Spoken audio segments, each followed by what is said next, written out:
certinho? Sim, tudo certinho. Então, beleza, já tá gravando. Deixa eu só situar vocês, né? Até porque as meninas estão aí, também porque a gente ficou mês passado sem se encontrar por conta, né, do São João ali nas férias, e eu queria retomar algumas coisas para a gente sempre também entender para onde que a gente está caminhando, né? Nós tivemos um primeiro encontro que foi lá sobre o plano de voo e a gente falou sobre a importância da gente ter um planejamento, né, estratégico para onde a gente deve seguir, conduzir, entender que nesse plano existem momentos em que a gente fica ali se posicionando, outros que a gente decola, outros que a gente estabiliza, outros que a gente aterriza e depois faz novos voos e tal. A gente falou depois no segundo encontro sobre mudança de rota, né? Sobre depois que a gente começou esse voo, algumas coisas, né? Algumas mudanças, circunstâncias da vida podem fazer com que a gente mude a rota ou a gente mesma, a depender do olhar que a gente tenha e entenda que não estamos indo para o lugar que a gente deveria ir, então a gente vai voltando para aquele lugar. E hoje, que é o nosso terceiro encontro, nós vamos falar, o tema do nosso encontro é removendo os freios. E aí eu queria que vocês começassem a pensar isso, né, sobre o que significa um freio no carro ou no avião, como a gente vinha falando, e o que ele pode fazer de repente com os nossos planos. A nossa conversa hoje ela vai girar em torno disso. E por quê, né? Por que a gente vai falar sobre remover os freios? Porque muitas vezes a gente já tem tudo isso que a gente veio conversando. E vocês podem até pensar nisso assim: ah, eu tenho um plano, eu tenho objetivos, eu tô fazendo o que deveria ser feito, o que todo mundo diz que deveria ser feito. Então, por que eu não estou conquistando aquilo que eu gostaria de conquistar? Ou porque eu não estou conquistando além do que é mediano, além do que eu poderia conquistar. E é mais ou menos nesse sentido que a gente vai falar. Às vezes, para poder ir, a gente precisa tirar fatores que nos impedem de ir. E às vezes, na grande maioria das vezes, esses freios, esses fatores, eles estão aqui dentro da nossa mente. E a gente não faz ideia do quanto que eles nos limitam. A gente só consegue entender que a gente não consegue ir, mas a gente não consegue entender por que a gente não consegue ir. E aí eu vou trazer uma imagem que me fez refletir muito sobre isso durante muito tempo. Boa noite para quem chegou aí agora. Quem de vocês já assistiu o filme Moana? Só dá um joinha ou levante a mão aí, só para eu saber. Quem já assistiu? Só para eu saber se... alguns. Quem tem filhos, né? Quem não assistiu, sugiro que assista depois do que eu vou falar aqui. No filme de Moana, logo no início, né, mostra ela tentando por várias vezes ultrapassar uma barreira, né, uma barreirinha de pedra que tinha entre a praia e o oceano mais profundo. E todas as vezes que ela tentava ultrapassar aquela barreira, ela não conseguia, por várias razões. Eu quero que vocês tenham essa imagem na mente de vocês, porque às vezes a gente não consegue ultrapassar essa barreira porque nós temos freios. Moana tinha freios. E muitas vezes nós também temos freios que estão aqui na nossa mente. E o nosso encontro de hoje, ele é sobre isso. Beleza? E daí eu queria escutar, eu fiz uma provocação hoje com vocês. É muito interessante que essas provocações elas servem para mim também. Eu também fiquei pensando assim. E eu fiz uma pergunta e eu queria escutar de vocês. Patrícia já falou, eu queria deixar outros falarem também assim. O que impede você de viver o seu sonho? Quando você pensou nisso assim, o que veio na sua mente? Vocês podem falar, vocês podem escrever palavras, Fiquem à vontade, assim, aqui do lado no chat, mas eu queria escutar de vocês o que vocês pensaram a partir dessa pergunta. Um de cada vez, pra gente não tumultuar e eu poder escutar todo mundo.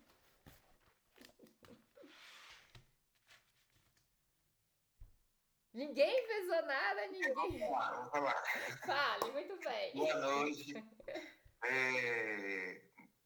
A pergunta é, o que impede de viver o meu sonho? Uhum. Na verdade, eu estou vivendo um sonho que eu sempre quis, na relação de estar casado, de estar bem profissionalmente, fazendo algo que eu gosto e tudo.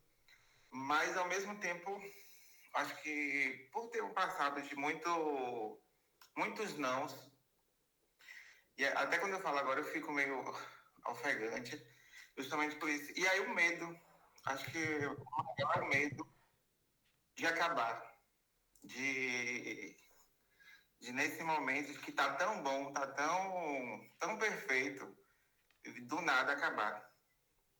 Acho que o maior medo que eu tô trabalhando na terapia é esse, é o medo. Que tá impedindo o medo de viver tudo, é o medo, tipo, será que vai dar certo? Não vai dar certo? Será que vai acontecer? Será que não vai acontecer? Então hoje, para mim, é o medo. O medo de não dar certo, o medo de acordar amanhã e tá tudo de cabeça para baixo, tá tudo revirado. E é isso. Mas eu tô num momento muito bom, assim, na minha vida. E eu espero em Deus que amanhã não vire tudo. Muito bom, Cleves. Eu vou falar, muito bom você trazer esse seu relato, porque ele é muito real e ele é um mecanismo condicionador do nosso sistema nervoso. Eu vou deixar todo mundo falar e depois eu vou voltar nisso, tá?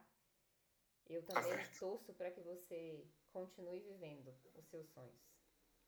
Não, obrigado. Quem mais quer falar?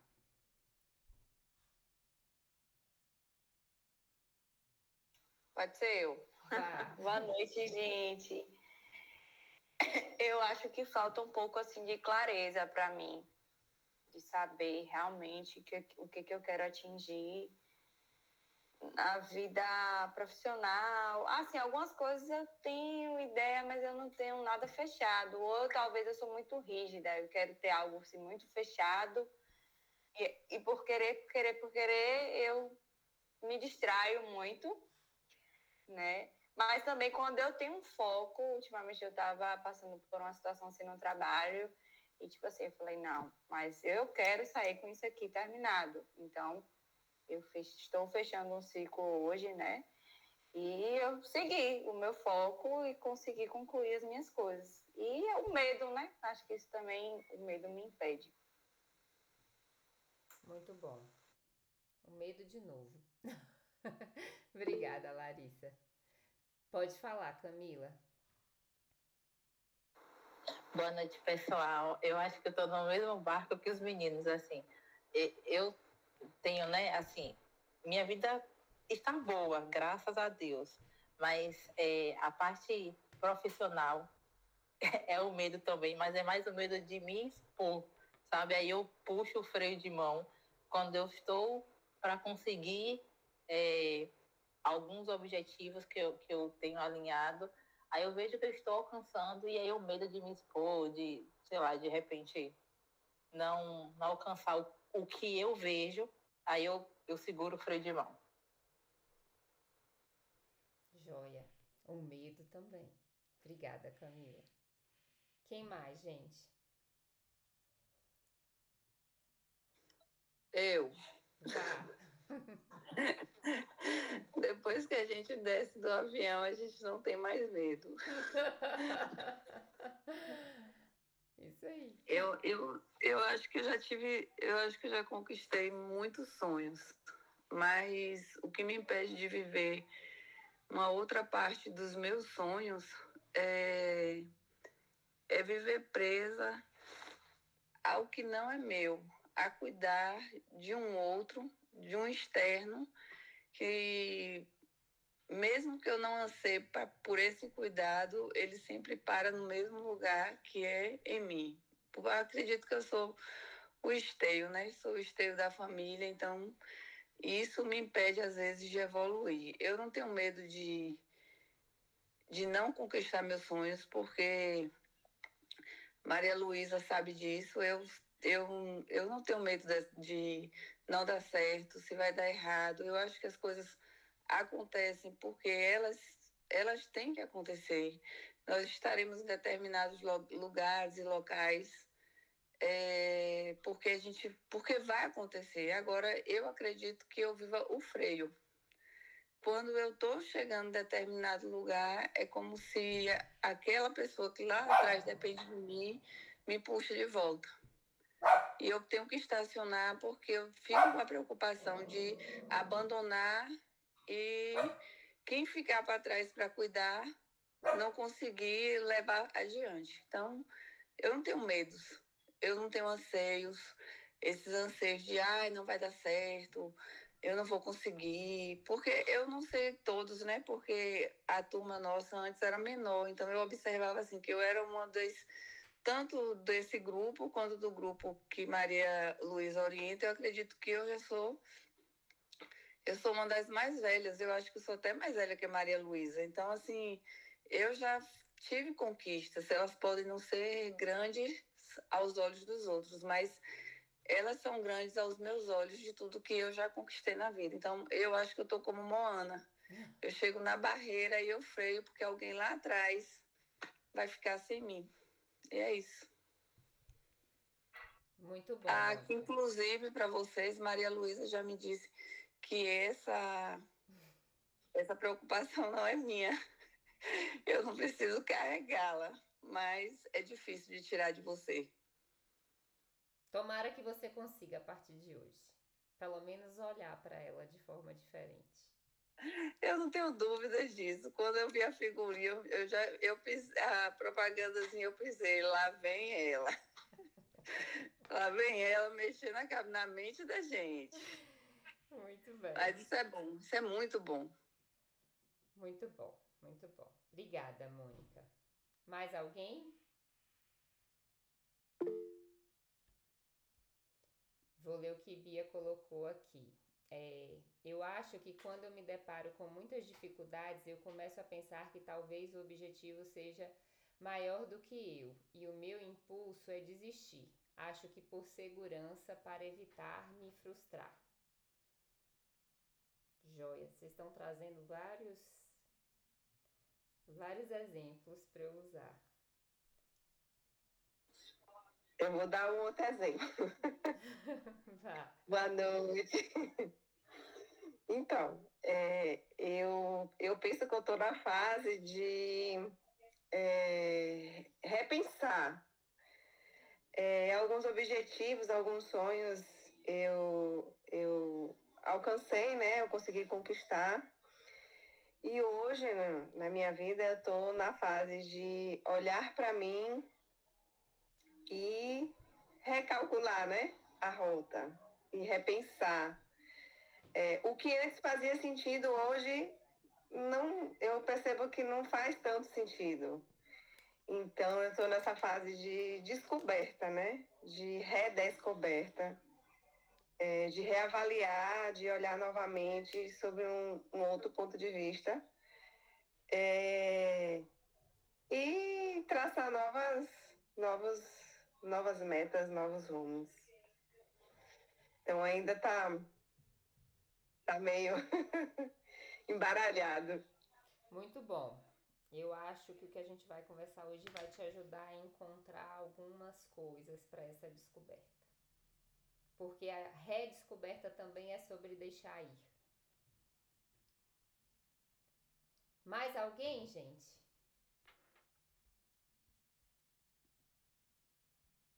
Não? Então vamos lá. Vou pegar assim alguns dos exemplos de vocês que foram muito bons. Eu acho que até quem não falou acaba sendo contemplado por aquilo que vocês trouxeram, né? E são situações reais, são freios que de fato existem e que impedem de avançar em todas as áreas da vida. Mas aqui a gente acaba conversando muito mais da carreira profissional, né, ou dos estudos e etc. E o que vocês trouxeram impactam sim na construção de uma carreira profissional, de se mostrar para uma carreira profissional. E aí eu vou começar pelo que Cleverson trouxe, né? Esse sentimento de, gente, eu tô vivendo os meus sonhos, eu tô vivendo tudo que eu sempre sonhei em viver, mas eu tenho medo de que isso acabe. Isso é um condicionamento do nosso sistema nervoso, da forma como o nosso cérebro foi programado desde a infância. Existem alguns gatilhos, eu não vou trabalhar todos os gatilhos aqui, mas existem alguns gatilhos, algumas experiências que a gente vai vivendo desde a infância que vão programando o nosso cérebro. E essa programação, talvez por traumas, por situações em que já vivia o sonho e daí perdeu, enfim, ela faz com que o tempo todo você esteja em estado de vigilância, de alerta, para evitar perder aquilo que você está vivendo. E veja que interessante, quanto mais a gente tem medo de viver algo, mais a gente atrai isso para vivermos. É um padrão que se repete. O medo, ele é atrativo, porque quando você tem medo, você pensa, você imagina que aquilo que é de ruim que você está tendo medo vai acontecer. E a nossa mente tem o poder de fazer com que isso seja atraído e a gente acabe vivendo isso. Então, há uma necessidade real de reprogramação da nossa mente para que isso não aconteça. E a reprogramação, ela acontece quando nós nos questionamos o que estamos pensando e o que estamos sentindo. Então, minha dica, Cleverson e os demais, que até falaram que isso também acontece, é quando você se pegar pensando com esse medo, às vezes com o coração acelerado, porque você começa a viver o medo no real. Tipo, nem tá acontecendo e você já tá vivendo ali aquela emoção. Você questionar a sua mente. Por que você está sentindo isso? Existe algo na realidade que mostre isso acontecendo? Você vai se questionar, confrontar a sua mente para que você não permita que ela te leve para aquele lugar. Existem alguns livros, alguns direcionamentos que falam, por exemplo, de pessoas que têm tanto medo de perder relacionamentos que quando ela acha que o companheiro ou a companheira está na iminência de desistir do relacionamento, ela termina antes, que é para não deixar a chance do outro terminar. Às vezes a gente faz isso com trabalhos, com oportunidades de empregos, que a gente fala assim, quando você está ali ou prestes a começar, como vocês disseram, ou às vezes você está dentro do emprego e você acha que você não vai dar conta, que você não vai ser capaz, você sai antes de fato passar por aquela experiência. Isso é sim um mecanismo de autossabotagem. É um mecanismo, é como se o seu cérebro antecipasse aquilo que ele tem medo e para não passar por aquilo que ele acha que vai passar e que vai te causar dor, ele termina antes. E você nem sabia se ia, de fato, viver ou não viver aquilo. E é um cuidado. Se vocês já conseguiram identificar esse padrão, precisa, de fato, mapear para evitar que ele te leve para lugares ruins mesmo. Tipo, como a Andressa colocou aí, de término de relacionamento, de pedido de demissão, de negativa de oportunidades de emprego. Eu não vou nem aceitar porque eu já sei que eu não vou dar conta. Ou eu vou acabar aceitando e depois não vou dar conta. Pode falar, Cleves, se você abriu aí o microfone. Isso realmente já aconteceu comigo, Maria Luísa. De término de namoro, de demissão também. E você sabe da minha trajetória, né? Eu tenho muita dificuldade de aprendizado. A Andressa também me conhece, ela sabe de quanto eu lutei para ser um fisioterapeuta e de como as portas se abriram para mim de uma forma assim assustadora. E hoje eu estou no pronto-socorro. Eu sou um bom fisioterapeuta. Isso aí eu me orgulho mesmo, assim. Eu sou muito bom mesmo no que eu faço, com todas as minhas limitações. Para mim aprender uma coisa, gente, eu tenho que ler, reler, ler de novo, assistir vídeo. E ainda tenho dificuldade. Então isso me cansa muito mesmo. Para mim, todo mundo falando, você consegue. Eu comecei trabalhando na enfermaria e naquele medo, consegui passar o medo. E aí o meu coordenador falou, você tem potencial de subir para pronto-socorro. Cleberson, a gente precisa de você no pronto-socorro. Vamos subir. Eu, não. Teve um dia que ele falou, me ligou, falou, ó, você tem que ir hoje para pronto-socorro, você é demitido. Eu falei, não tenho condições. Ele, você vai, não tem problema. O médico é bom, ele vai te auxiliar. Eu fui, não dormi. E hoje eu estou no pronto-socorro. É assim, eles mesmos falam, são um dos melhores lá. E agora surge a oportunidade de ir para a UTI.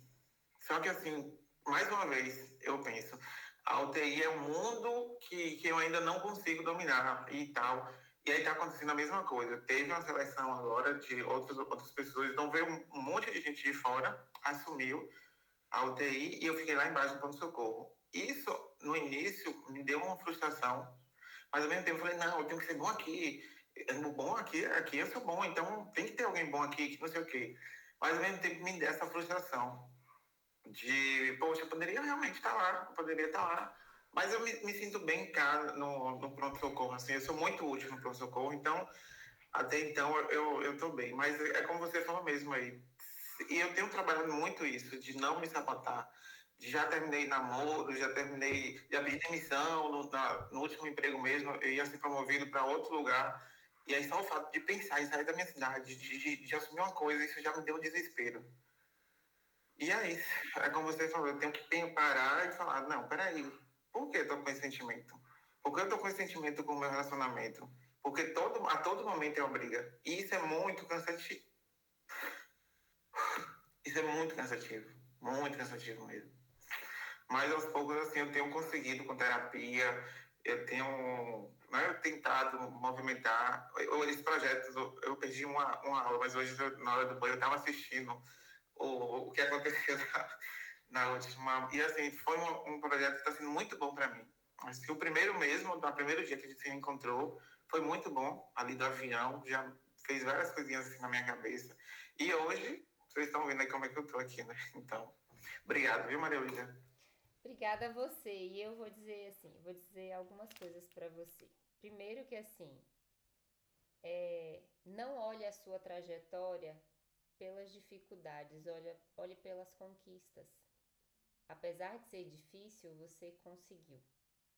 Tenha orgulho da sua trajetória. Eu tenho muito orgulho de quem você se construiu profissionalmente. Quando eu vejo você, acompanho pelas redes sociais. E então tenha orgulho disso.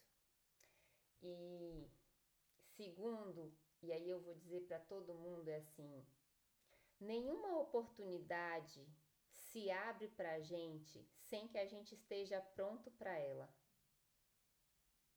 Nenhuma. Quando a porta se abre é porque você está pronto para entrar. A única coisa que vai impedir é se você vai tomar a decisão de entrar ou não. E às vezes a gente precisa dizer assim, eu tô com medo, então eu vou com medo mesmo. Porque a gente não tem como esperar ficar pronto para entrar nessa oportunidade. Nós vamos sendo preparados durante a oportunidade.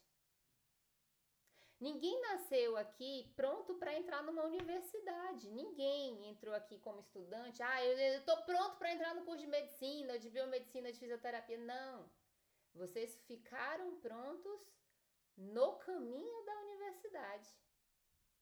Ninguém nasceu. Quando você termina a universidade, que você vai para o mercado, você fala assim, e agora? Eu não estou pronto. Não, também não está não. Você só tem uma bagagem.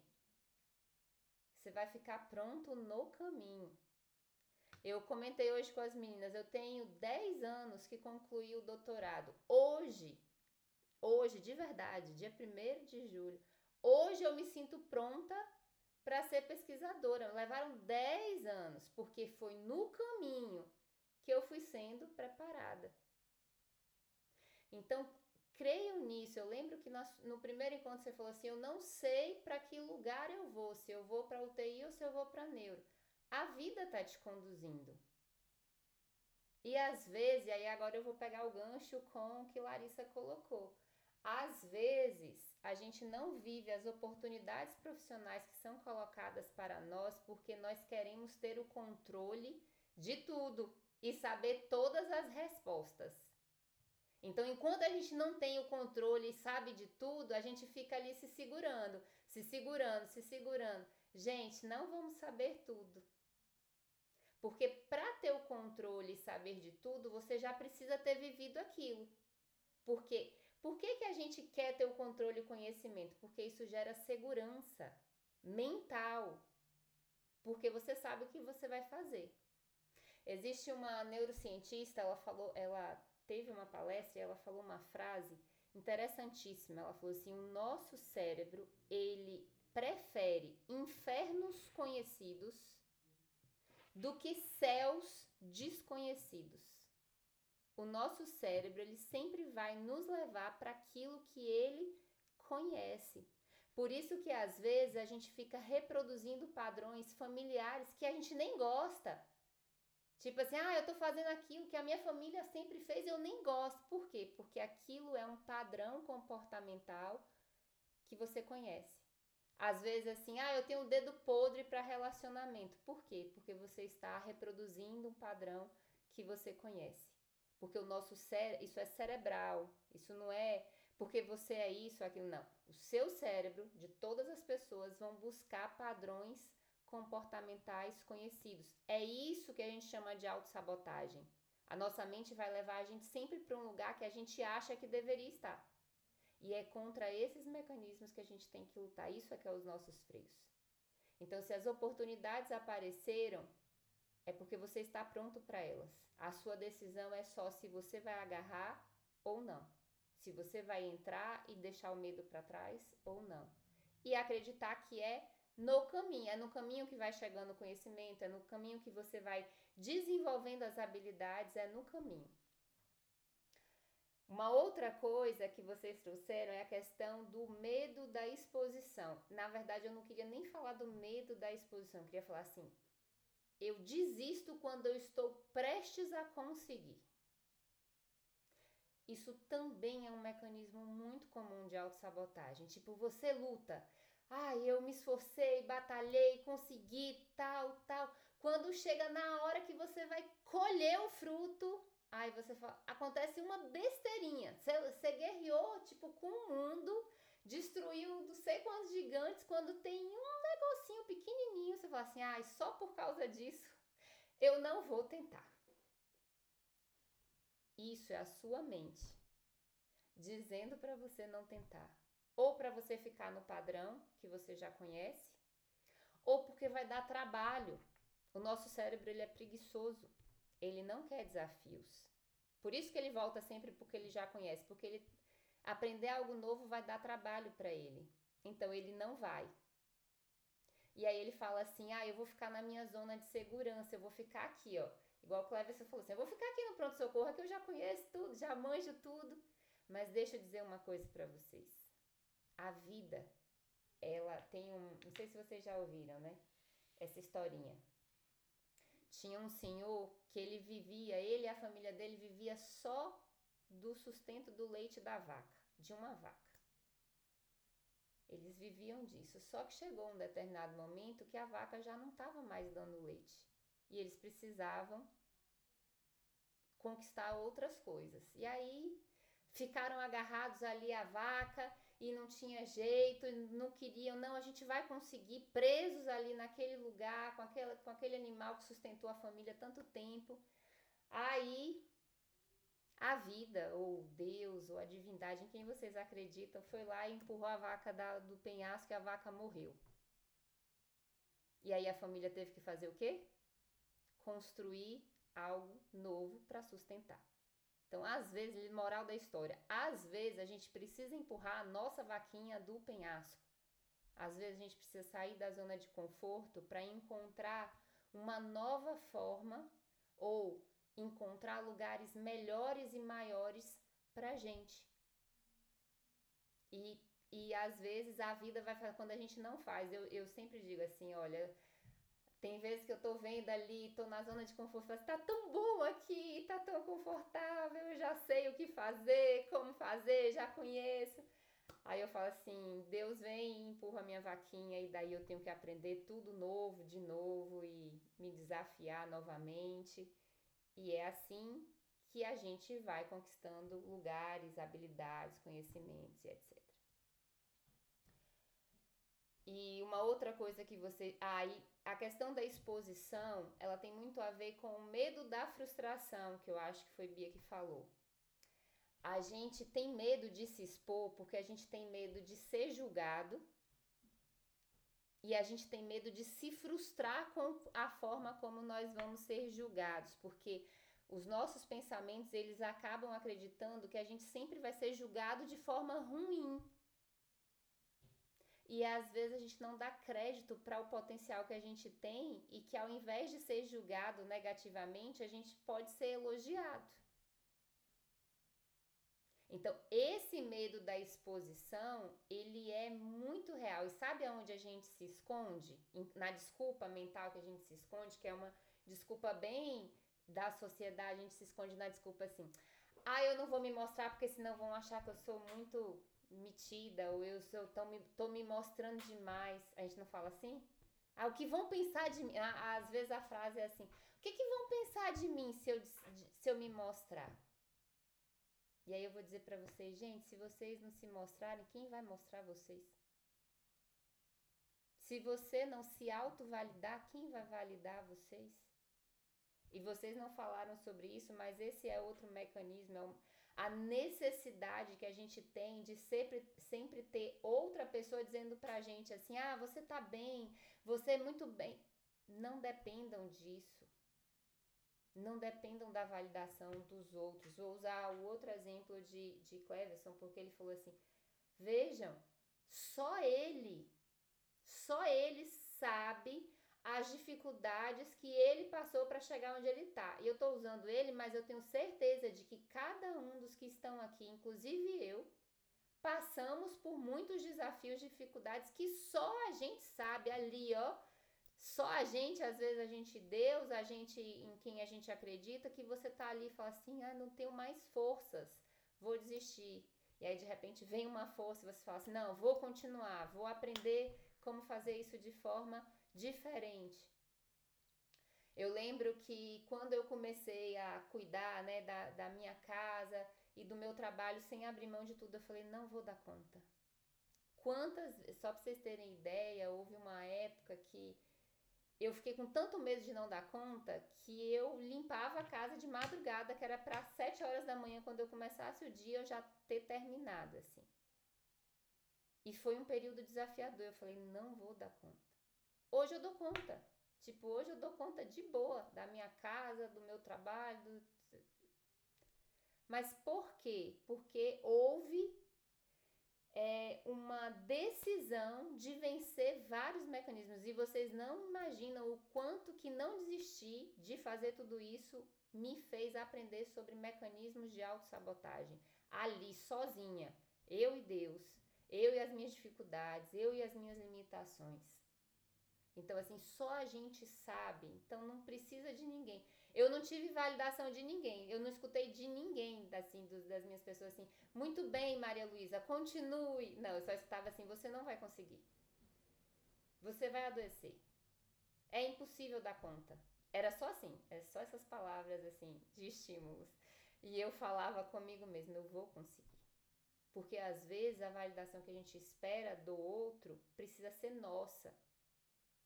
Às vezes eu tenho a impressão, gente, que eu tenho que sentar, não sei se eu já falei isso aqui, mas isso é muito real. Às vezes eu tenho a impressão de que eu tenho que sentar comigo mesma, segurar na minha mão e falar assim, ok, vamos lá, o plano é esse, vai ser muito difícil, é muito desafiador, mas a gente vai conseguir, vamos fazer uma coisa de cada vez. Tem dias que é assim, é nessa base. Respira e vai, sabe? E eu sei que isso é uma realidade que não é só minha. é algo que nós temos que fazer, né? Andressa colocou aqui, isso é ótimo, eu faço isso vez ou outra, uma reunião comigo mesma, é isso aí. Tomar um café, né? Às vezes é essa a impressão que eu tenho. Deixa eu tomar um café comigo mesmo pra gente ver por onde que a gente vai seguir aqui. Às vezes num projeto, às vezes em decisões de vida. E não há nada melhor porque é a nossa intuição que vai dizer. E às vezes a gente pensa assim, como o Cleverson falou assim, eu desisti do emprego, eu pedi demissão. Talvez esse pedido de demissão não foi autossabotagem, foi você sendo honesto com você mesmo. Eu não estava pronto para ir para outra cidade. E tá tudo bem. Porque nós precisamos ser honestos com os nossos próprios valores. Uma outra coisa que vocês trouxeram, que aí quem trouxe foi Mônica, que também é algo muito forte, eu vou trabalhar hoje com vocês, é a permissão para ir. Muitos de nós não temos permissão para conquistar. Ou porque foram palavras que a gente escutou, ou por conta dos modelos, ou por conta da própria sociedade, que nos limita, que nos coloca no molde, você só pode ser isso aqui, nessa caixinha. Aí você, outro, só pode ser aqui. Você só pode chegar até aqui, como Moana. Moana, você pode navegar no mar que você gosta, até essa barreira. A partir daqui você não pode ir porque você não tem permissão para atravessar.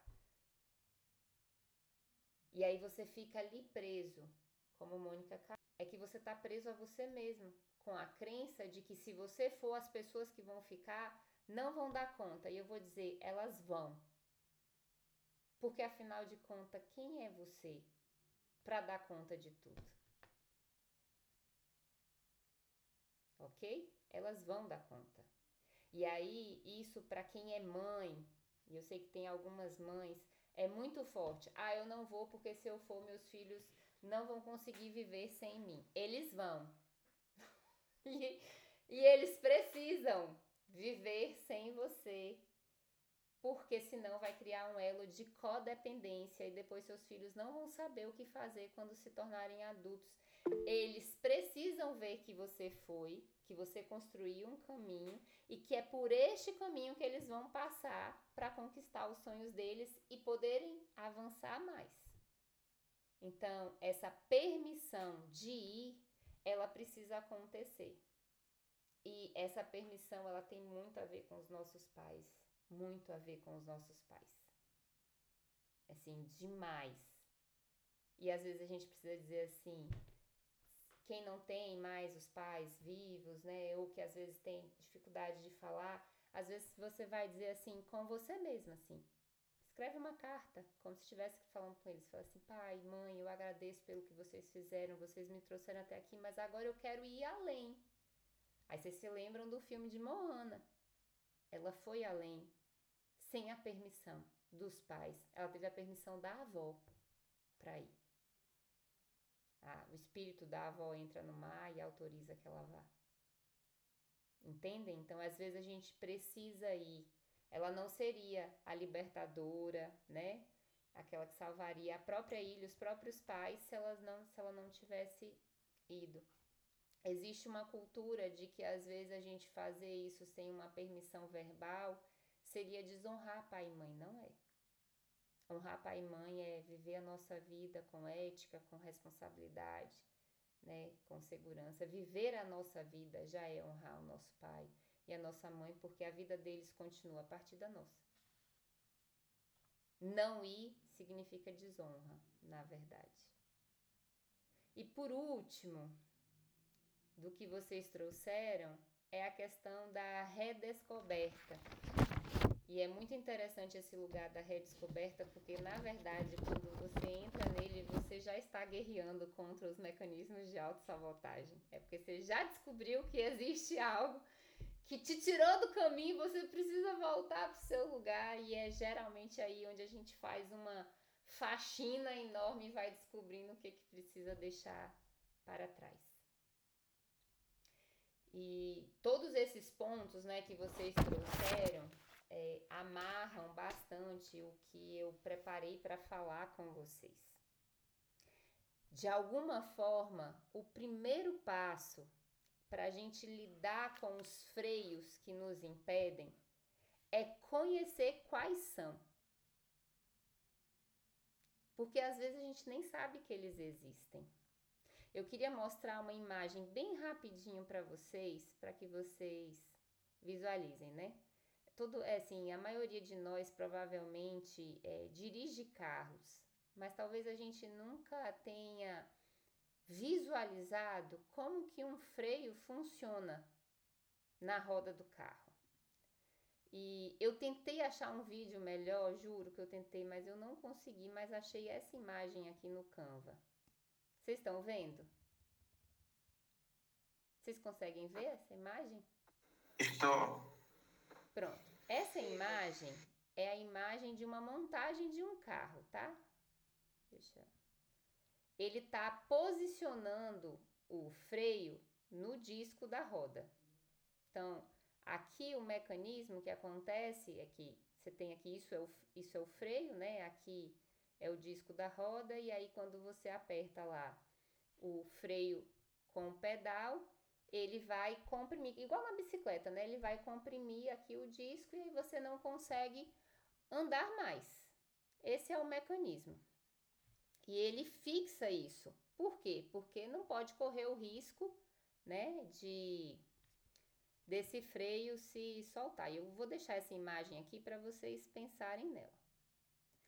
O que acontece, e eu vou trazer aqui o principal freio da nossa mente, de todos esses mecanismos que vocês foram colocando, o principal dele é o medo ou a fuga. Por quê? Porque a nossa mente, ela funciona somente em dois modos.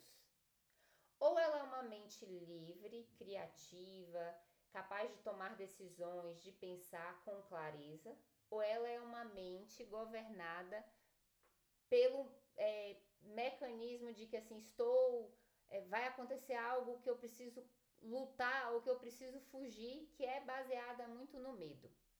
E eu poderia explicar muitas coisas para vocês, mas isso são cenas dos próximos capítulos, quando a gente falar das emoções. Então, basicamente, a mente funciona nesses dois modelos. O freio no carro, ele serve como proteção. Estou ali correndo livremente, preciso parar. Aciono o freio. O medo na nossa mente, ele basicamente vai funcionar para isso. Só que ele vai funcionar ou para frear ou para fazer você fugir, você correr mais rápido para não passar por aquele mecanismo. É quando a gente toma as decisões ali por impulso. Então pensem nisso, o funcionamento é mais ou menos igual. Segunda coisa que eu quero que vocês vejam nessa imagem é que foi uma pessoa colocando o freio no mecanismo. Na nossa mente é a mesma coisa que acontece. Acaba que somos nós mesmos. Seja porque nós estamos reagindo ao que alguém fez com a gente, ou porque a gente criou isso na nossa própria mente como uma resposta a algo que a gente viveu, uma experiência, e nós vamos colocando freios na nossa mente. Ou consciente ou inconsciente. Tem muitas coisas que a gente nem sabe que fez isso, mas nós fazemos porque é um mecanismo de defesa do nosso cérebro, assim como o freio é um mecanismo de defesa do carro. Então ele foi colocado, a nossa mente não tinha isso quando ela foi criada. E aí é que está a questão, é que se foi colocado, ele pode ser retirado. Porque o nosso cérebro, e aí Cleverson sabe disso mais do que eu, deixa eu achar vocês aqui. O nosso cérebro, ele tem a capacidade de reaprender sempre pela neuroplasticidade. Então, a partir do momento em que a gente consegue identificar esse freio, esse mecanismo, e ir lá e retirar ele nós conseguimos fazer com que o nosso cérebro volte a funcionar em cada um dos freios que a gente colocou da forma como ele deveria. Ok? Então, assim, tenham isso em mente. A primeira coisa é aceitar, identificar que a gente tem esses freios e entender quais são. Esse é o primeiro passo. O segundo é assumir a responsabilidade de que somos nós que precisamos tirá-lo. E aí aqui é um porre. Por quê? Deixa eu ligar aqui o ventilador que tá... Eu fechei tudo, tá? Fez calor. É um porre, sabe por quê? Porque tem muitos freios que foram outras pessoas que colocaram na gente. Aí a gente pensa assim, poxa, eu vou ter um trabalhão para tirar algo que alguém colocou em mim. Nesse momento não dá para ter a desculpa, tipo, para colocar a culpa em alguém não vai adiantar nada. Você vai continuar com freio se você disser assim, mas foi culpa de não sei quem, de não sei quem, de não sei... Não vai mudar nada. Mas se você assume que, ok, de fato alguém fez isso comigo e gerou esse trauma, esse gatilho, esse mecanismo de autossabotagem, mas agora, para eu viver o meu sonho, sou eu que preciso tirar. E aí isso é autorresponsabilidade. Lembra do eu primeiro? Eu primeiro. Sou eu que faço. Comigo. O outro é o compromisso, porque identificar é rápido, vocês identificaram rápido. Saber que você é responsável também é rápido. Mas ter o compromisso com você de lidar com esse freio até que ele de fato saia, gente, isso dá trabalho. Esse compromisso dá trabalho. Mas é ele que gera a mudança de comportamento. Vou trazer um exemplo que também é muito comum e a gente não percebe. Vou pedir a mãozinha aí de vocês para me ajudar. Quem aqui já notou que come excessivamente ou além do normal quando está ansioso, levanta a mão?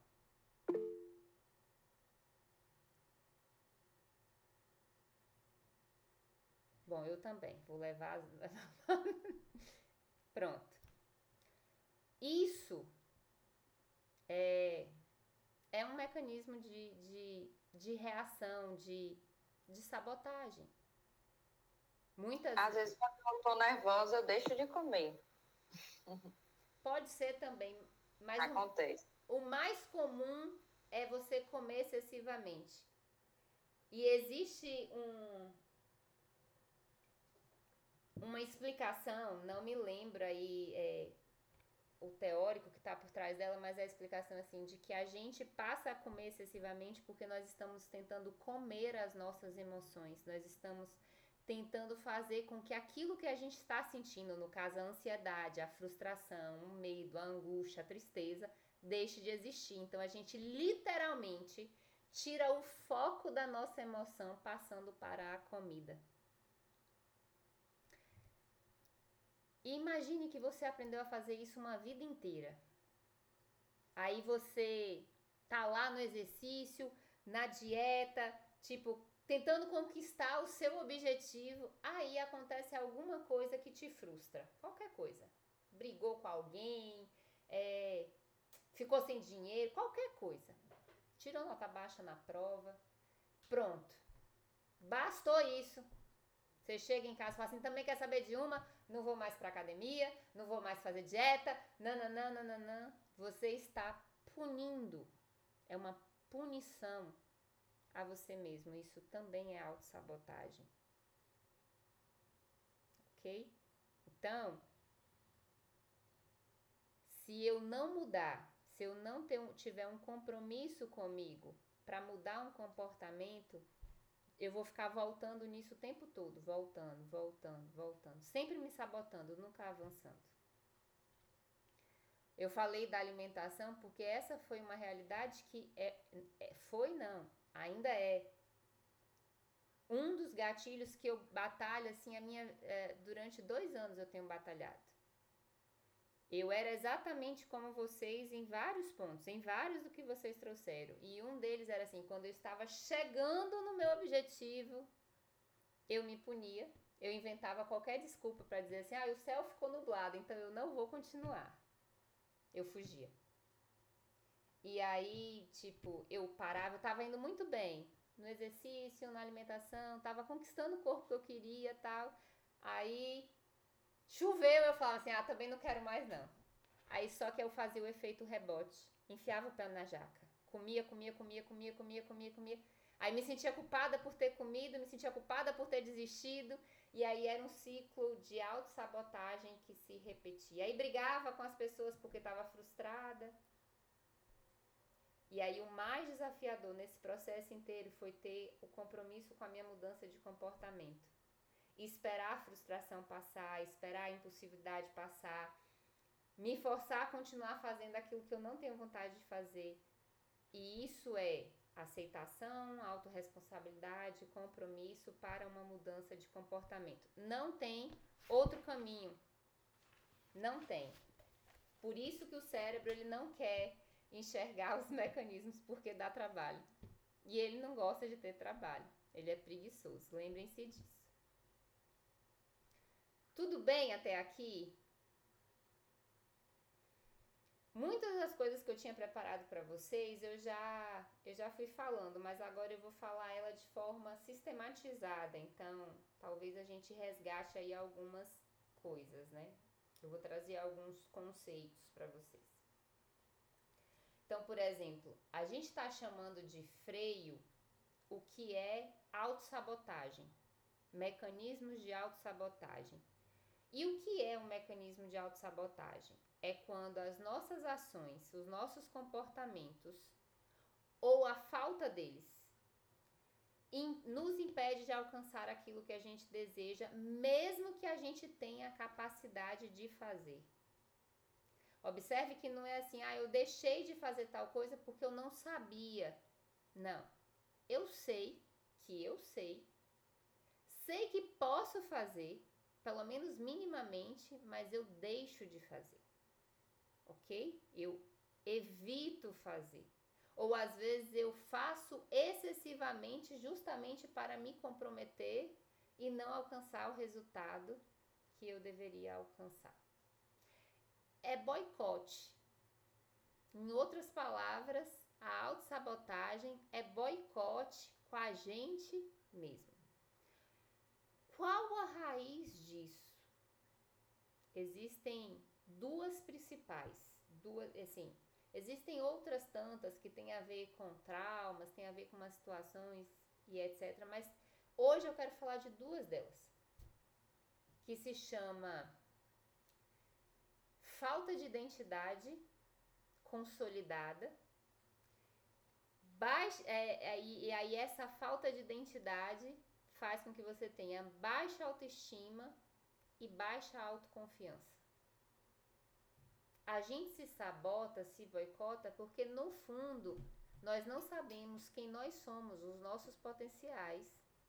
E muitas vezes nós nos vemos, nos lemos com uma baixa autoestima e uma baixa autoconfiança. Então a gente está sempre pensando assim, eu não vou tentar porque vai dar errado. Eu não vou me arriscar porque eu não sei, porque eu não posso, porque eu não consigo. E isso é um boicote do próprio cérebro. Vocês já se pegaram na situação assim que todo mundo te elogia numa determinada situação e você fala assim, que nada, eu nem sou isso. Que nada. Não. Aí você, ao invés de agradecer o elogio, você fala um defeito seu. Vocês já fizeram isso? A gente faz. Eu faço, vocês fazem. Nós fazemos. Porque a gente está alicerçado nesse padrão de baixa autoestima e de baixa autoconfiança. E muitas vezes ele foi gerado por falta de validação. Às vezes ali na infância e tal. E é por isso que a gente não pode depender de ninguém, assim. Para que a gente enfrente os mecanismos de autossabotagem, nós precisamos ser os adultos que um dia nós queríamos ter tido. sabe? Pessoas que vão falar assim, olha, você vai ter que ir mesmo não querendo. Ou que vão dizer assim, não, pode descansar um pouco, tá tudo bem. Então, essa validação, olha, realmente você não tá 100% pronto para esse desafio, mas você pode conseguir. Vamos tentando um passo de cada vez. Isso é ter uma conversa com você mesmo, como eu falei, e ir lidando com esses pontos. Tentar entender assim, por que eu tenho baixa autoestima. E aí eu vou contar uma coisa minha assim para vocês. Eu não gravava nada. Nada. Eu não gravava aula, eu não gravava em vídeo de celular, nada. Eu odiava me ver. E se eu gravasse, eu não voltava para assistir, porque eu tinha muito medo de ter falado alguma besteira. Ou das pessoas verem e que era algo tipo nada a ver. Até que veio a pandemia e as aulas precisaram ser projetadas e eu precisei me ver dando aula. Pronto, esse foi o primeiro desafio. Falei, ai meu Deus, e agora? Eu vou estar o tempo todo aqui falando e me vendo.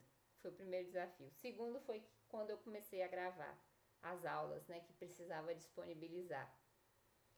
Nossa, daí eu gravava e tipo, não voltava. Já foi. Tipo, se falei alguma coisa errada, já tá dito e tal. Mas aí eu fui sendo, lembra da vaquinha? Minhas vaquinhas foram sendo empurradas e eu fui sendo desafiada a gravar para o YouTube, para o Instagram, porque entendi que havia um propósito mesmo, maior que eu, ali. E aí, meu Deus, para gravar, meu coração acelerava. Andressa deve ter passado por isso, talvez, penso eu, porque mesmo quem é muito desinibido acaba tendo essas questões. Meu coração acelerava e eu falava assim, meu Deus, o que vai ser e tal. Até que eu parei um dia para escutar o que eu tinha dito e para me ver falando. Eu falei assim, gente, eu sou boa nisso. Tipo, eu falo bem, eu me expresso bem e faz sentido isso que eu falei. E ali, tipo, caiu um véu. Eu falei, cara, eu acho que eu não sou tão ruim como eu achei que eu fosse. Pois é, hoje eu tenho tentado amar. tem ficado mais fácil gravar, mas ainda fico nervosa. Só que quem olha de fora fala assim, nossa, você fala bem, nem parece que você fica nervosa. Mas são desafios internos que a gente acaba tendo que enfrentar, que tá ali, na baixa autoestima, na baixa autoconfiança e tal. Então, vejam, quando vocês começarem a olhar para os mecanismos de autossabotagem, vejam eles na perspectiva da sua autoimagem e da sua autoconfiança. E isso você vai precisar trabalhar. Quem que eu sou? E o que eu faço e faço bem, e o que eu não faço e preciso melhorar. Escreve isso. Lembra que eu falei que eu fiz isso no PowerPoint? Eu fui olhando e falei assim, isso aqui eu sou boa, isso aqui eu sou boa, isso aqui eu não sou boa, isso aqui eu preciso desenvolver. Fazem 3 anos que a cada 3 ou 6 meses eu olho para uma daquelas coisas que eu falo assim, isso aqui eu preciso desenvolver. Meus alunos se preparem, porque agora eu vou desenvolver o delegar tarefas. E eu vou conseguir, porque eu sou controladora, viu, Larissa? Sou centralizadora, mas eu vou deixar isso. Essa vai ser uma habilidade que eu vou desenvolver, em nome de Jesus. Bom, uma outra coisa que eu queria falar com vocês é que essa autossabotagem baseada na baixa autoestima e na baixa autoconfiança, ela também gera emoções muito ruins na gente, geralmente emoções negativas, e que no fundo ela vai gerar uma desesperança. A gente vai sendo tão conduzido muitas vezes por esses mecanismos que chega um ponto que você já não tem mais esperança de viver nada diferente. Você fala assim pra você mesmo, é isso aí e vai ser assim pra sempre. Ponto. Ali você desistiu de tentar fazer algo novo. Vou falar diretamente pra Mônica, #FalaDeus, né, Mônica? Tipo, é isso aí, eu sou o esteio da casa e acabou. Não é isso aí. Se você decidir não ser isso aí, você não vai ser. E as pessoas vão sobreviver sem você. Vai dar trabalho? Vai dar trabalho. Muito, muito. Mas é uma forma de se libertar também. O que gera todos esses mecanismos? E aí vocês disseram, eu já falei. Tudo é medo. Medo da frustração. Medo de você ir se frustrar com a escolha. Você fala assim, aí você fica o tempo todo pensando, se eu for vai acontecer isso, se eu não for vai acontecer aquilo, se eu for... Você fica criando na sua mente várias possibilidades. Qual o problema disso? É que você pensa tanto, que o cenário bom que você talvez poderia até ter começado a pensar no início, ele já vira uma catástrofe. Porque você vai pensando tanto, criando tantas possibilidades, você fala assim, não vai dar certo mesmo, então deixa pra lá. E você nem tentou. Segundo mecanismo é o do julgamento. Medo do julgamento, medo das críticas, medo do que vão dizer, de como vão falar. E a gente esquece que esse julgamento pode ser positivo. Medo da rejeição. Eu não vou fazer tal coisa porque se eu fizer as pessoas vão achar que eu sou isso, eu sou aquilo e vão me rejeitar. Então eu nem tento, eu nem faço.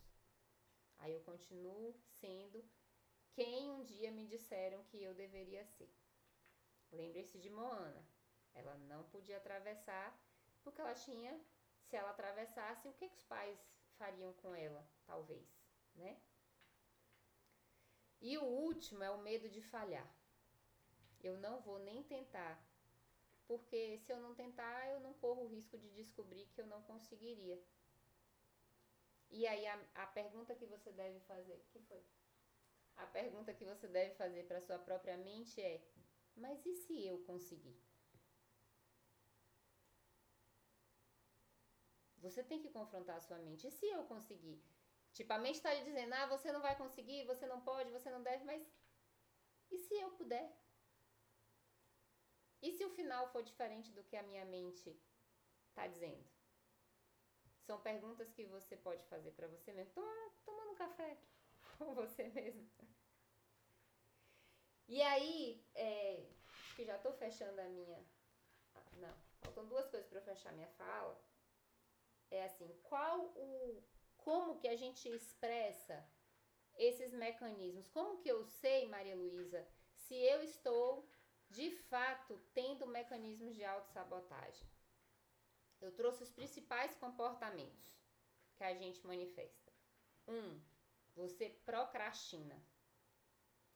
Você deixa de fazer aquilo que você deve fazer. Você inventa milhões de desculpas. Você faz milhões de coisas, menos a única que você deveria fazer. Vou ler aqui que... cadê? A Andressa colocou aqui. Eu tenho... Cadê? Sinto que seria incrível ensinar meu método para outros profissionais, mas me pego com ciúmes, com medo de me plagiarem. Essa mentoria está engavetada por ciúmes, medo de plágio, talvez. Eu vou lhe dar uma chave. Você não tem braço para alcançar todas as bailarinas do Brasil. Mas se você formar pessoas para fazer isso, talvez você tenha. E você vai continuar sendo a criadora do método, só que com muito mais autoridade. Então, perca esse medo. Você não imagina o quanto de autoridade você vai conquistar ensinando para os outros. E talvez o custo, a forma, né, de você fazer isso com profissionais seja até maior do que com as usuárias, né? É porque você está olhando um nicho. Esse nicho vai continuar sendo seu. Agora você só vai aumentar e pegar um outro nicho. É um outro público. E esse público vai te desafiar mais, mas ele também vai te fazer aprender mais. Tenho certeza disso. E eu sei que você vai colher bons resultados disso. Então, procrastinação, por medo, talvez. Eu evito fazer ou evito viver novos desafios. Eu fico dando desculpa. Procrastinação nada mais é do que desculpa. Eu lembro que às vezes, hoje não mais, porque tipo, hoje eu criei uma regra, se eu tenho algo para fazer que é menos que 1 minuto, eu faço logo. Veio na minha mente, eu faço. Às vezes até 3 minutos eu faço logo, eu não deixo pra lá. Agora, se eu preciso pensar mais, aí essa eu deixo pra fazer depois. Mas muitas vezes, pra abrir tipo um arquivo que eu precisava corrigir, gente, eu inventava 1000 tarefas. Eu lavava roupa, eu cuidava da casa, eu ia na rua, mas eu não fazia o que eu tinha que fazer. Resultado, isso virava contra mim depois e era um caos. Aí a minha mente dizia assim, tá vendo? Você não dá conta de nada? É como se a procrastinação ela nos colocasse exatamente naquele lugar de que a gente não pode fazer o que o nosso potencial nos permite fazer. Segundo comportamento que se manifesta são as nossas vozes internas sabotadoras. É a gente dizendo pra gente mesmo lá na própria mente assim, não sou bom, não dou conta, não mereço, não consigo, não posso, não vou. A gente diz muito não pra gente. O tempo inteiro. E a gente precisa se desafiar. Será que eu posso? Será que eu consigo? Será que eu sou bom? Quando você coloca a dúvida, a sua mente já começa a trabalhar de outra forma. Ela já começa a pensar, será? Aí ela começa a pensar possibilidades. E o que eu tô falando pra vocês é neurolinguística, tá? Essa simples mudança de eu não mereço será que eu mereço? Já faz toda a diferença. Terceiro comportamento, que também é muito comum. A gente acredita que precisa estar perfeito para tentar ou se arriscar. E aí, sabe como que esse pensamento se manifesta? Eu tenho que fazer um curso. Não, eu só vou trabalhar nisso se eu fizer o curso. Aí você sai doida fazendo um curso, 2 cursos, 3 cursos, que daí você procrastina para não fazer. Aí você fala assim, tá vendo? Não era para ser. Pronto. Eu não vou fazer isso. Aí você começa tudo zero, inventa toda uma outra história. Já deixa esses cursos pra lá, depois volta, já tá fazendo mais um monte de outro curso, nada a ver. Porque, na verdade, a raiz disso é que você acha que pra fazer alguma coisa precisa ser perfeito. Camila colocou aí, porque hoje eu falei pra ela essa frase. Comando pra mente é antes feito que perfeito. Quem é mãe aqui sabe, assim, você tinha sido mãe antes de ser mãe? Não. Foi perfeita sendo mãe a primeira vez? Não. Mas antes sendo mãe, imperfeita do que às vezes não sendo mãe. Tá tudo bem. Antes eu tentar fazer um trabalho que não vai ficar bom, mas ele tá feito, do que não fazer. E eu tenho aprendido a dar o comando pra minha mente assim, vamos, erre logo, porque quanto mais cedo você errar, mais cedo você acerta. Quando ela começa a me sabotar, eu falo, bora errar logo, bora ser julgada logo, bora ser criticada logo, porque daí a gente já melhora.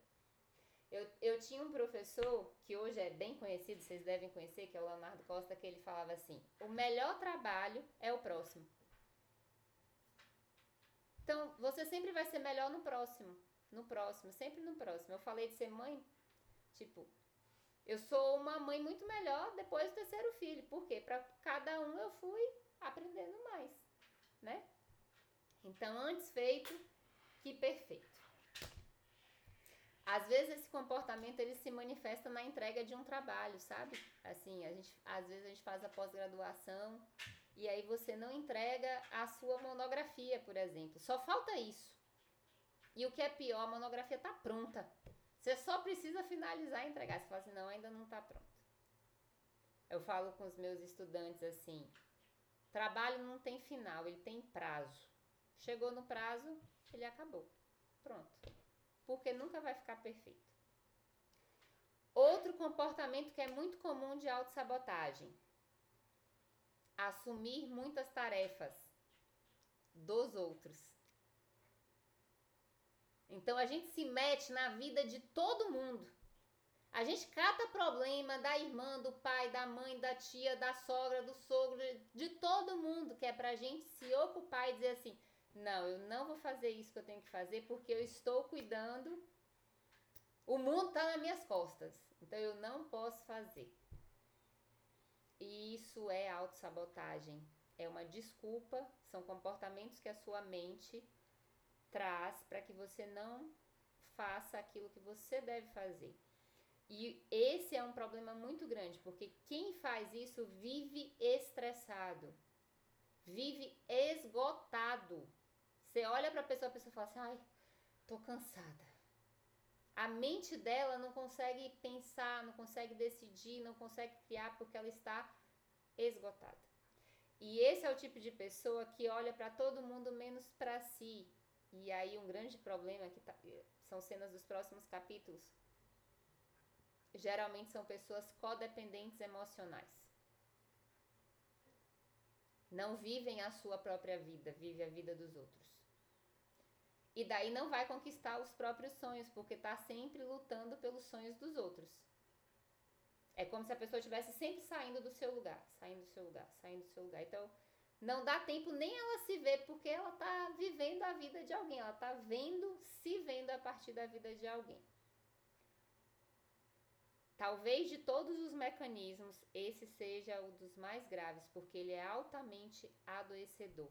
Você não somente deixa de viver os seus sonhos, como você passa a viver uma vida totalmente doente, com burnout, ansiedade, estresse, muitas inflamações, muitas alergias, muito tudo nesse quadro. Então, vigiem isso. Se você é a pessoa que toma conta muito dos outros, tipo que todo mundo sempre busca você, cuidado. Tu pode estar aqui. E aí a estratégia é permaneça no seu lugar. Só vai se alguém te chamar. Se disser que precisa de ajuda. E outra, avalie se você pode ir. Lembra do eu primeiro tem essa base. Eu só posso ir salvar o outro se eu estiver seguro. Eu só posso ajudar a tarefa do outro se a minha estiver pronta. Às vezes eu vejo isso se manifestar nos meus estudantes que querem ajudar os trabalhos de todo mundo. Aí eu olho e penso assim, mas o dele não está feito. Como é que eu vou colocar ele para ajudar os outros se o dele não está feito? Aí eu falo assim, não, filho, amado, primeiro o seu. Porque é pelo seu que você vai ser cobrado, não é pelo dos outros. O dos outros, os outros cuidam. Ok? Então fiquem atentos para isso. O quinto comportamento que se manifesta é a tal da validação. Eu só faço algo se eu souber que alguém está olhando, se eu souber que alguém vai validar, se eu souber que alguém vai aprovar. Aí eu faço. Se eu achar que ninguém se importa, valida, eu não faço. Eu deixo pra lá. Eu desisto. Mesmo que internamente eu fale assim, poxa, seria muito legal se eu tivesse feito. Isso também é autossabotagem. E assim, não esperem validação dos outros. Eu tenho vários projetos que estão acontecendo agora, projetos de pesquisa que no início eu era bem assim, eu falava assim, deixa eu conversar com quem é mais experiente que eu para ver o que essa pessoa acha. E aí todas as vezes que eu fui falar sobre os meus projetos que estão acontecendo agora, que a gente está colhendo frutos muito bons, as pessoas falavam assim, nossa Maria Luísa, nada a ver. Tipo, nada a ver você pesquisar sobre espiritualidade. Nada a ver você fazer isso. E hoje eu falo assim, ainda bem que eu me escutei, porque tem tudo a ver. Tipo, hoje todos os meus projetos pra mim tem tudo a ver. Então não esperem por isso. Isso tem muito a ver com o medo do julgamento. E isso gera um comportamento na sociedade de hoje que é muito comum, é assim, é o efeito manada, todo mundo faz a mesma coisa. Para se validar, para saber assim, eu tô no caminho certo, eu faço igual a todo mundo. Na área da saúde isso é um problema, porque acaba que todo mundo se especializa na mesma coisa. E aí fica nichos vazios e outros nichos super tipo assim, super lotados. Mas quem faz diferente, e aí Andressa é um exemplo disso, né? Quem olha e vê oportunidade de fazer algo diferente, esse se destaca. Porque ele não está no efeito manada. Ele não está fazendo igual a todo mundo. E o último, que também é muito comum hoje em dia, é você querer dar conta de tudo no mesmo tempo. Então, da mesma forma que a procrastinação é um mecanismo de sabotagem porque você deixa de fazer, o querer fazer tudo ao mesmo tempo também é uma sabotagem e ele gera quadros de ansiedade. E geralmente, aí vocês talvez comecem a perceber isso em vocês, geralmente ele está associado à procrastinação e acontece da seguinte forma. Tu procrastina, até chegar no último minuto do segundo tempo. Aí quando chega no último minuto do segundo tempo, você fala assim, não, agora eu tenho que dar conta de tudo. Aí você sai doida, alucinada, correndo, a ansiedade, a respiração nem vem, porque você não se organizou para fazer aos poucos. E hoje eu dei um comando também para a mente de Camila, que é assim, um passo de cada vez. Pequenos passos, de forma constante. Nenhuma criança, quando aprende a andar, ela sai do zero para correr. Ela dá um passo, cai, anda 3, volta, dá mais um, até ela aprender a correr. Então, Maria Luísa, tá tudo fora do lugar, eu tô olhando pra minha vida, eu tô cheia de mecanismos de autossabotagem, eu vou ter que dar um jeito nisso. Um por vez. Um por vez. E com muita paciência com você mesmo. Vai fazer, vai errar, vai fazer de novo, vai errar, até você conseguir. O que importa é o compromisso, aonde eu quero chegar. E tudo isso que eu falei com vocês vai ajudar a fazer com que o plano que vocês escreveram lá no segundo encontro, depois a gente foi trabalhando, eles aconteçam. Porque assim, quando a gente pensa no plano, sabe? Eu fiz um plano, vou fazer. Você tá ali motivada, então você vai fazendo pela motivação. Mas motivação acaba, gente. No meio do caminho ela acaba. E aí o que te faz seguir se chama compromisso. Então você não para porque você tem um compromisso com você mesmo. E deixar todos esses gatilhos, todos esses mecanismos de autossabotagem, eles são importantes para que a gente consiga manter o compromisso com a gente mesma. Resolvendo, a Andressa colocou aqui, né? Resolvendo um a um, tirando da mente. Tenha um caderno, eu tenho um caderno no celular, eu vou anotando e falo assim, bom, por que eu tô assim? Eu anoto. Tô ansiosa, por que eu tô ansiosa? Eu anoto. Aí depois, às vezes não dá tempo de lidar com aquilo na hora. Eu falo assim, semana que vem eu tenho que pensar nisso. Tenho que lidar com isso. Não posso fugir disso. E isso tem me feito avançar. Vocês não imaginam quantos gatilhos, talvez um dia eu compartilhe, mas quantos gatilhos eu enfrentei até para esse projeto acontecer. Assim, medo de me mostrar, medo de ser criticada, medo de estar falando besteira, tanta coisa, até eu entender que assim, não, calma aí. Se isso veio pra mim é porque é meu. E aí eu fui fazendo. E hoje eu vejo que faz sentido. Fez sentido da primeira vez, faz sentido agora. E o propósito desse encontro era fazer com que vocês olhassem para isso. O que te impede de realizar os seus sonhos? E às vezes a gente já está realizando e eu espero mesmo que vocês estejam. Aí a pergunta seria a seguinte: o que te impede de avançar nos seus sonhos? Porque a vaquinha não pode ficar, ela vai ser empurrada. E você vai ser desafiada a ir além. Então assim, o que te impede? Ou de conquistar ou de avançar nos seus sonhos. Vocês terão um mês para trabalhar tudo isso que a gente, né, elaborar. Depois eu vou trazer exercício para vocês. Um mês não, na verdade dessa vez vai ser menos porque a gente tem encontro no final desse mês. Mas para terminar o encontro de hoje, eu vou prorrogar um pouquinho do nosso tempo. Eu vou abrir para vocês falarem, depois nós vamos fazer uma meditação guiada. Ela é bem breve, bem rapidinho, mas ela é importante para hoje. Alguém quer falar diante do que eu falei? Alguém quer trazer alguma coisa?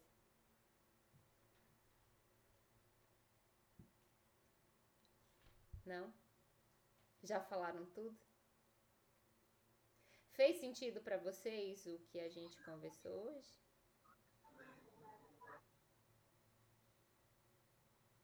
Fala, Patrícia. Nossa, eu achei assim, né? Eu já tinha até comentado com a senhora como fez sentido e como eu vejo, né?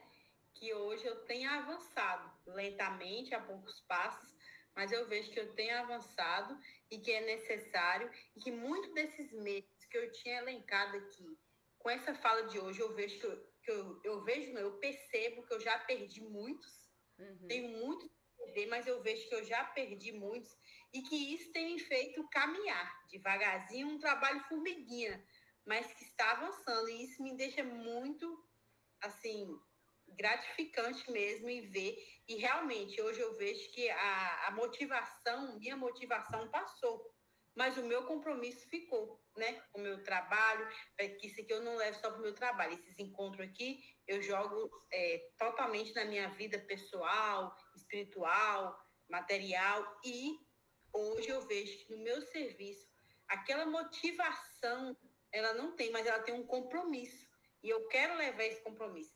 Então, eu comecei essa aula já com aqueles medos, já querendo mudar algumas coisas. Eu vejo hoje que eu não vou mudar e que eu estou avançando. E que esse avanço vai ser bem satisfatório para mim e para muitos que vai ser beneficiado também com esse avanço. Muito bom. Eu falo. Muito bom, muito bom. O pessoal falou aqui total sentido e me identifiquei muito. Que bom. Então, o que eu vou convidar vocês? Alguém quer falar? Alguém abriu o microfone? Eu abri rapidinho, porque eu me identifiquei demais com os comportamentos, né? Aquela coisa, compra curso e tal, e aí comprei um curso de português, mas ainda estudei, mas não o tanto que eu gostaria, porque falo, não tenho tempo. Se eu não tiver 1 hora, eu não faço. Mas às vezes você tem uns 30 minutos ali que você consegue fazer, mas não... essa rigidez, né? Essa procrastinação, eu me vi nesses exemplos, né? É isso. Eu nem falei da rigidez, talvez em outro momento eu traga, mas assim, quebrar a tarefa é algo. Nem sei se Rick tá aí.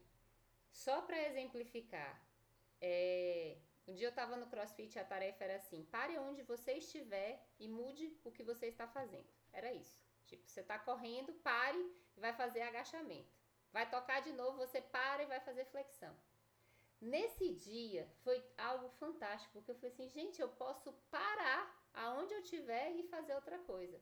Isso mudou a minha vida, porque eu pensava assim, poxa, para dobrar a roupa, eu vou precisar de 40 minutos para tirar do varal, dobrar e guardar. Hoje eu faço o quê? Eu só tiro do varal, coloco lá no lugar.